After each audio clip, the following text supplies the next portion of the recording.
Моравме да продолжиме со Трамп. И како Трамп се одразува врз нашето население? Тоа си го поставив како прашање. Посебно после изјавата на Трамп од Македонија ќе направам нешто прекрасно. Валјда не постои ваква изјава, или нема везе, се појави ваква изјава. Да, Трамп го има кажано ова. И да не победеше Трамп во Америка, можевме комотно да го кандидираме за градоначалник на Велес. Барем во Велес ќе беше нешто. Оваа фан база која ја створи Трамп низ Македонијава има одредени очекувања, пријатели мои. Направивме една анализа што е тоа што го очекува просечниот македонец од Трамп. Прво, да го врати Солун. Немаме никакви посебни територијални таму претензии спрема јужниот сосед, но сакаме да се врати Солун чисто ради Икеа, да ни е поблиску и космос, шопинг бе, нешто ова она. Исто така, Трамп знаеш што му е потребно на овој народ. И Трамп во својата програма очекуваме дека треба да ги испочитува вистинските вредности. Очекуваме да го вратиш ајварот на народот. А Меланија да е милостива да им го земе името Ајвер на словенците и да ни го врати нас, затоа што е наше. Со еден збор, името не го даваме. Мислам, за Ајварот, а за другото не е проблем. Да направи жичара од Струмица до Скопје, поти не отепа Бонева за патни трошоци. Очекуваме да не прими во НАТО, а истовремено очекуваме да не прими во НАТО, зашто ние не сакаме да влеземе во НАТО, да ги заштити пираните во Дојранско езеро како национално благо, да му ја скине казната на Диме Спасов. Дете, нека му прости. Ако не може тоа, барем да ни вметне чипови во главата и да го избрише фајлот за познавањето на Диме Спасов воопшто. Јавно да го признае своето македонско потекло. Исто тоа го очекуваме. Така се идентификуваме со Трамп како, мислам, да признае дека открива паланка, пример, за пример. Ние се идентификуваме со Доналд Трамп. Еве зашто. Две жени го обвинија републиканскиот председателски кандидат за несоодветно допирање без нивна согласност. Ни светот ова била сексистичка изјава. Кај нас ова е реалност, најнормална. Можеш дневно да ја слушнеш барем 10 пати. Зошто да не? Очекуваме од Трамп да му помогне на Владко Ѓорчев да дипломира. Да му напише на заев програма до изборите, да направи ѕид од сите страни на Република Македонија, само со една причина. Мислам, не сакаме да доаѓаат мигранти, германци, швеѓани, данци по работа во Македонија и да ни ги крадат работните места. Исто така да признае пред светот дека само Македонија е постара од сонцето. Ова се само дел од очекувањата на македонците од Доналд Трамп. А за почеток, пријатели мои македонци, ние очекуваме Трамп да му намигне на Иванов и да започне со соработката. Никогаш нема недостиг на политичка дебата кај нас. Ти речеш медиумите многу малку има дебатни емисии. Пријатели мои, нашите клучни дебати се случуваат пред кооперација, во кафана, кафич, секаде. Со пиво в рака и колбаси живи онакви непечени, со вегета на весник и светска политика пред кооперација, чиста перверзија. Застанат, мерка женски, си пие пивце, си јади колбаси и лупа геополитички измишлјотини. Ја знаев дека Трамп ќе победи, уште пред тој да знаеше. Влијанието на Трамп врз Латвија и врз Папуа Нова Гвинеја го донесоа на власт Доналд Трамп. Чудно ме гледате? Не знаете како стојат работите, затоа чудно ме гледате. Мислам, има и такви, вајда. Одиш во најблиската печатница, печатиш една слика, најубавата од Трамп, со Меланија, за да има подобар визуелен впечаток, врз дневната соба. Го урамуваш, со последните пари од заштедата, одиш, ги даваш и одиш дома, ја ставаш сликата на ѕидот до Путин. Да го заличи ѕидот, бе. Сега малку е без везе. Исто, откога дојде на власт Трамп, а ти си за него. Нема кој да мразиш, бе. Предходно шо и да има како проблем, имаш виновник. Американците се криви. Нема струја 3 дена пола град, американците се криви. Немаме за јадење, американците се криви. Овде во амбасадата има таен цицач на струјата. Таа струја ја пушта таму во Америка, на другиот крај од светот. И такви будалаштини смислуваш. Абе, како? 9.000 денари плата, бе, пријателе мој, му велам на еден другар. Абе, вика, доволно се, нема да се покориме. Американците не тестират со колку пари можеме да издржиме. И кој да мразам сега, после ова што се случи со Трамп? Нормално, Европска Унија, таму да земат плата над 200 евра, глупости. Секој ден храна, јадење, глупости. И што, после, кој ќе немаш пари да не знаеш да се снајдеш? Тешко е со без пари да се снајдеш. Со пари, секој знае, одма на Фейсбук пишува статус, не во ЕУ, да беше убаво таму Британија ќе останеше, им билиш така на пријателите. Или да беше убава Европска Унија ќе се викаше Македонија. О, мори мајка. Секогаш има некој што се пијани во кафана и те ремети се ефтини штосој. Тука е главната дебата. Што и да се деси, има само еден непобеден факт. Кој да дојде на власт, дали Трамп, дали Хилари, дали Меркел, ти пак ќе губиш во кладилница. Затоа парите не ги фрле во кладилници. Части си едно пиво и ти написе. Така ќе забораваме на цела политика.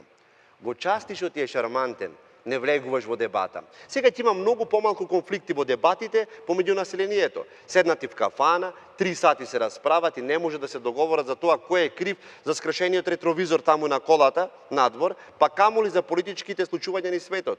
Но сега е многу полесно. Сега Трамп не обедини сите. Нема капги, нема конфликти, нема дебати. Прво и основно, за името да видиме што кажа Трамп. Овој духовен советник на новоизбраниот американски председател истакнува дека никој не смее да го смени уставното име и идентитетот на Република Македонија. Чекај се, дали е ова вистина е? Мислам сигурно овој црнецот и овој гарантира за името, рекол дека Трамп нема да дозволи промена на името на Република Македонија.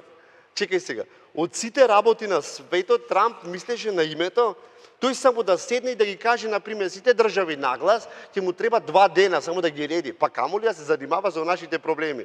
Бе, пријатели мој, 1,5 милион население, тој е едно предградие во Њујорк. Мислам, и клучните дебати се случуваат во кафана. Секогаш, на крај. Со добро мезе, со потрошен ден и пола ден бдење над софрата. И покрај сите актуелности, клучни теми на дебатата се. Бившата Југославија и плачење по тоа, како беше тогаш сите одевме на работа, плата земавме, не ни мораше да има школа со прво, со второ деление, бевме сите, директорот наш не знаеше ни да се потпише, него милионер стана. Ова како добро го кажува, како јако. И одма има за Југославија, луѓе што се за Југославија и против. Аргументи на тие што се за Југославија. Сега можеше да тргнеш, например, за Белград, да спиеш в кола и никој да не те чепне. Абе, со црвен пасош сегде те почитуваја. Ние од Германија се вративме на малиот му даваја таму германски пасош, го неќевме. Тогаш со југословенски пасош многу значеше. Секаде можевме да одиме. Па сега малиот си ја пцуе мајката што не може со биометриски до Бугарија да стигне. Или сите работевме, имавме за живот, кафаните полни, расположени луѓе. Армијата беше 4-та најака во светот. Сила бевме, не играчка, мислам, гиганти имавме, да ги набројувам, застава, електроника, Ниш, Горење, Фринко. Југото бајде беше прогласено за најлошата кола во историјата. Али нема веќе, американците се криви за тоа. И аргументи за луѓето кои се против Југославија. Како бе? Комунизам. Се знаеше дека ќе пропадне тоа. Не може така вештачки да обстојува. Тоа беше казамат за душата и духот, ова како Валентина Божиновска да го збора. Ако речеше нешто против Тито, ќе одеше на Голи оток. И што дека имаше пасош, кој немаше пари да одиш нигде. Џабе ти е пасошот. Исто веле, например, само за комуњари беше уба Југославија. Тито, супер звезда на кафанските полемики од Вардар до Триглав и во предградија на Малме, каде што живеат иселеници од овие простори. Денес Тито ти е конспиративни приказни за Тито има, како тој го продал нуклеарното оружје на Америка, или наслови од типот кој бил вистинскиот Тито, митот Југославија и кој се крие зад ликот на браварот Тито, дека бравар тој. Дали Тито ја мувал Софија Лорен и слични наслови можете да начекате низ медиумите за оваа супер звезда. Кај нас од Тито остана уште Титови леви сили. Ако Тито ги гледа како се понаша Титови леви сили во Македонија, сигурно се преврќа во гробот.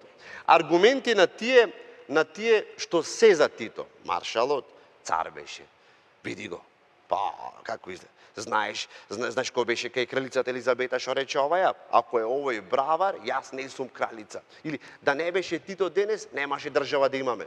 Ова изгледа како вистина, али нема вистина. Абе, цел свет го поштоваше. Сега ти најде да збораш против него? Не току јади таму. Мирно се живееше тогаш. Друго време беше. Неко сега, аби и да крадеше, тој имаше за сите. Неко сега, овие лоповите на власт, само за себе гледат. Ништо за него немаше земено, ти вели. Кој умре, ништо не им остави на децава. Аргументи на тие кои се против Тито. Сега овие кредити што ги плаќаме се од него, за да можеше тој да владе. Иначе како ќе владееше.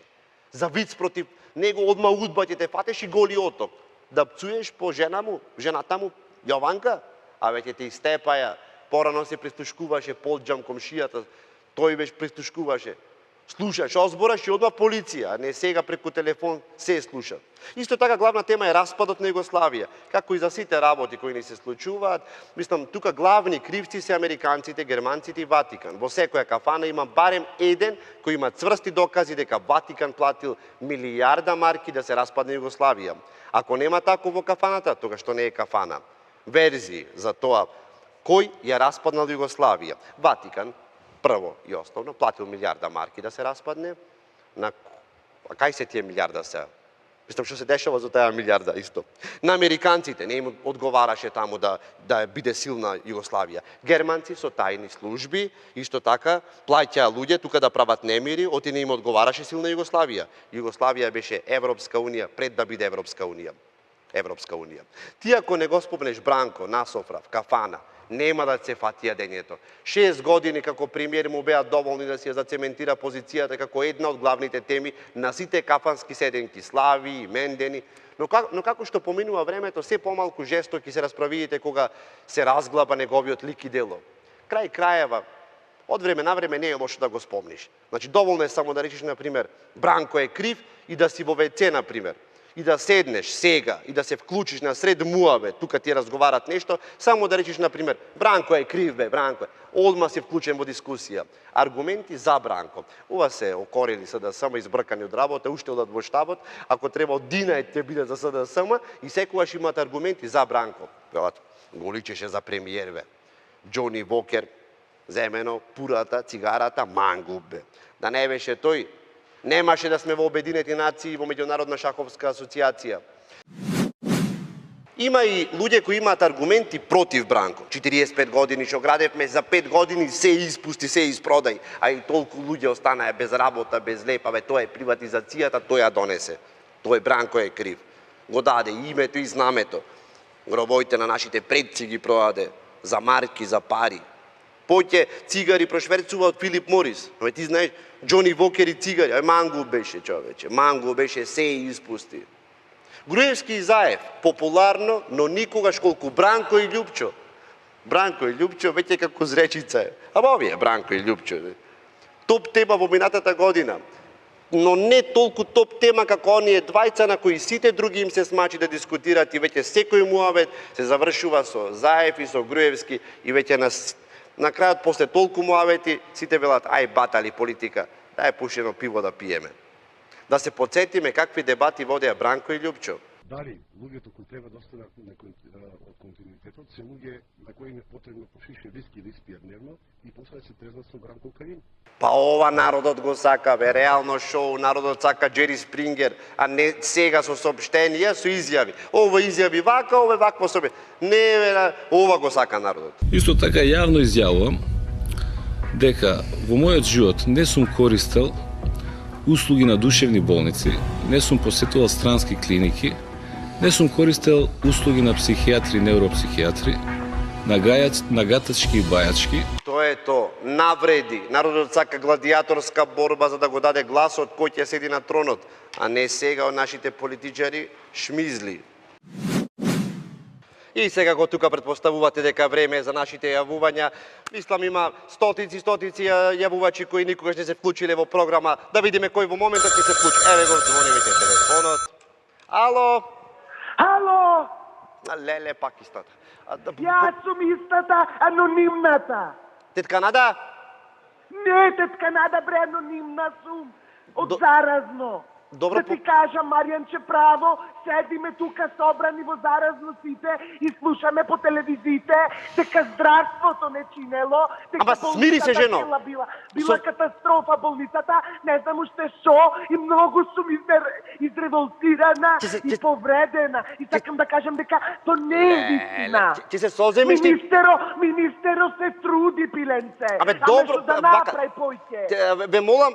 Не е тој, 90 години со искуство, младо дете. Ало? Значи, прекинете, ве молам, готово, крај. Ајде, пријатно. Вира фасадата сега. А? Фасадата. Не. Абе, како се слуша вака и овако ти исклучен? Ало? Добро, ви благодарам многу. Тоа беа Тоа беше нашиот јавувач. Немам повеќе нерви за вклучување на други јавувачи, затоа пријатно, пријатели мои.